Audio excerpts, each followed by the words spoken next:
This is the secret behind why some hairstylists are wildly busy making so much money and why some hairstylists are struggling to even get new requests. In this video, I'm going to give you the top reasons that you are likely struggling to bring in new requests every single week. And of course, I'm gonna give you the absolute best solutions to overcome this, regardless of what the economy is doing. And make sure that you watch to the very end, because I'm gonna make sure that you understand what you really need to avoid in order to make sure that this doesn't become a problem that happens over and over again. By the way, hi, my name is Lauren, and I just love to help hairstylists grow and develop their careers so that they are confident in what they're doing and they're making really good money doing it. This is the best way to constantly stay motivated and inspired, and you need to be able to do this if you want to enjoy your career for a long time. I've been able to build six-figure businesses in multiple different states just working by myself as an independent lived-in colorist, and I love to teach other hairstylists how to do exactly the same. I have tons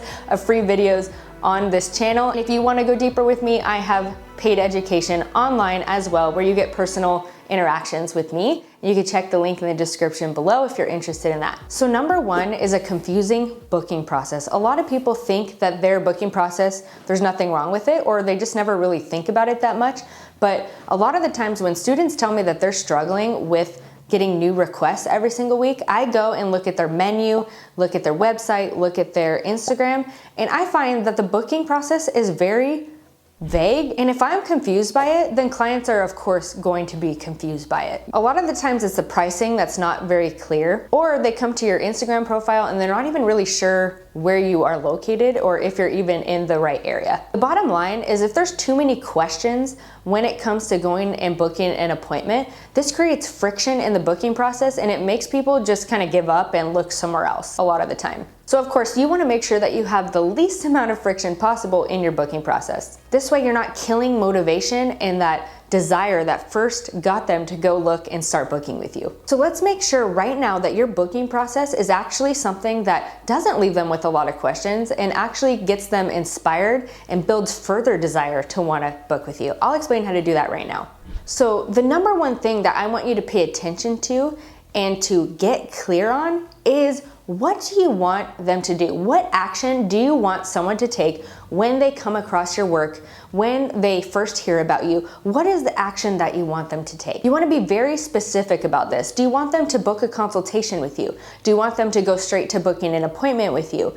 Do you want them to call? Do you want them to book online? Do you want them to DM you on Instagram? A lot of clients feel a little bit insecure about this because some people are like, don't DM me, or they have these really strict rules and they want to make sure that they're using the proper etiquette when they book with you. So you want to try to keep this call to action consistent for at least a few months so clients know what to expect, because when clients are telling their friends and family about you, one of the first questions that they're going to get is, oh, okay, how do I book with her? Do I send her a DM? Do I talk to her first? Do I just go online and book? Do I call? These things you want to have in place before people are interested in booking with you. You also want to keep this consistent across all platforms where people might come across you. So if they hear about you in person, they know exactly how they can contact you and start the booking process. They hear about you on Google Maps. It's the same process. They hear about you on Instagram, it's the same process. And they know, they've seen this multiple times, they know exactly how they're going to reach out and eventually get an appointment with you because they've seen it so many times. This makes your booking process more memorable and simple, and it eliminates so much confusion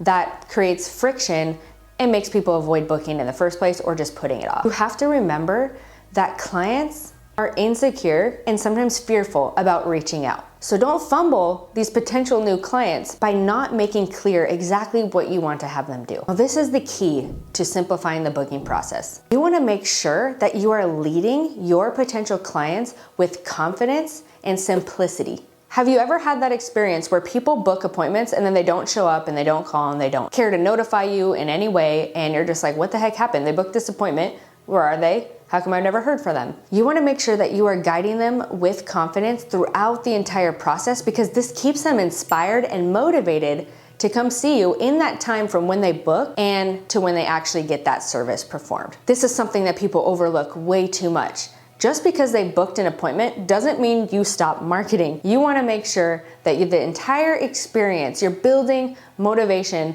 you're building desire until they actually get the service. Don't assume that since they booked the appointment, your job is done. And one of the best ways that you can do that is to guide them confidently through that booking process. Then after the booking process, you are staying in communication with them, answering all those common questions that people have before they get their appointments done. Like, should I come in with dirty hair? Where should I park? Things like that. So this next problem is not knowing how to get in front of your ideal clients in the first place. You're just kind of putting content out there or doing marketing strategies that aren't necessarily targeting your ideal clients. A lot of times people are looking for some type of script that they could post on Instagram, or maybe a prompt list of different Instagram posts that they can do. And they think that if they just follow through with these scripts and these posts, that eventually the clients are going to roll in. They try this for a while, they don't have success, and then they conclude that Instagram just sucks, this doesn't work. Well, the fact is that most outlets, Instagram, Facebook, TikTok, anything that you're using to promote yourself, they do work. The problem is that you're not understanding your ideal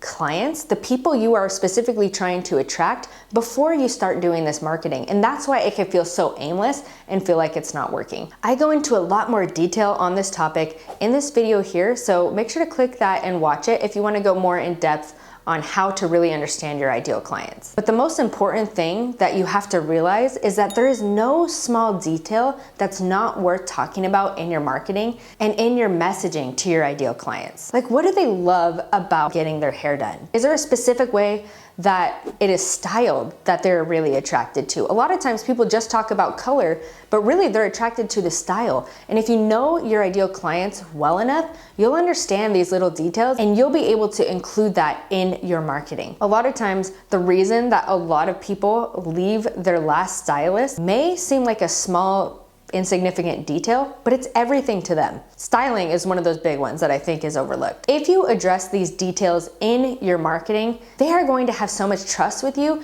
before they even book with you. They're building desire and becoming more and more eager to finally get an appointment with you. Let me just give you a quick example of how not understanding your ideal clients better than they know themselves can actually harm your marketing efforts, end up putting a ton of work into something that's not paying off. So you get advice on Instagram from a big influencer saying, you need to have hooks on your reels, this is how you're gonna build your clientele, this is how you're gonna go viral as a hairstylist. So they have a free guide that you can download that's gonna give you, 10 hooks that you can use on your reels to help you build your clientele. Maybe one of those hooks is like 10 times your satisfaction at your next hair appointment. This hook is actually a really good hook, but is it going to work and be specific enough for your ideal clients? This is the key. Doesn't matter whether it's a good hook or not, it matters if it resonates with your ideal clients. So you wanna ask yourself, do my ideal clients talk this way? Is this part of their regular jargon? 10x. 10x kind of sounds a little bit more, masculine. You wanna just kind of think about these things when you are writing your captions and when you are taking advice from educators about how to create content. You wanna make sure that you're delivering messaging that is specific to your ideal clients. So do they talk this way? Do they like salesy language like that, even though it might work for the majority of people? If you study your ideal clients close enough, you're going to really understand these details and know whether those things are actually gonna work for them or not. And then you can maybe avoid yourself the trouble of trying to implement, this advice that you find on Instagram or on Pinterest and things, and it not paying off. This is so important because clients want to feel like in your marketing that you're not being salesy, but that you're actually speaking to them specifically. They want it to feel like your entire Instagram page was created for them. I really hope you take this advice to heart, because this is honestly the key that people who are making you pay thousands of dollars to learn how to market effectively are going to tell you. This is the secret behind why some hairstylists are wildly busy making so much money and why some hairstylists are struggling to even get new requests. The next thing I'm going to share with you is how you can practically implement the things that I am explaining to you in this video. This is one of the most important things that you can do to overcome your marketing struggling hump, and that is to actually treat marketing as a part of your job and schedule time to do it. I have a question for you. Are you a stress or a fear marketer? Do you only start marketing when you start to notice things are getting slow, or that you're not quite as busy as you used to be? Is that when you start to jump into action and try out your marketing efforts and try different tactics? Let me know in the comments if that is you. I want you to turn this around by actually scheduling time for your marketing so that you can actually develop a plan and see it through. Even if it means you are too busy to take a client who wanted to come in at that time. Now, it's probably best to try to schedule this marketing when you are typically a little bit slower, but if it means turning down a client because you've scheduled this time, do it. It's just gonna create urgency and they'll make sure to book ahead in the future. A lot of people try to just do this on the weekends when they're kind of burnt out from the week. So I would try to do this during your work week, even if it's maybe a little later at night to where you don't usually get a lot of clients. But I would try to schedule this during the work week so that you can give yourselves a little bit of a mental break from your job on the weekends or whatever days that you take off.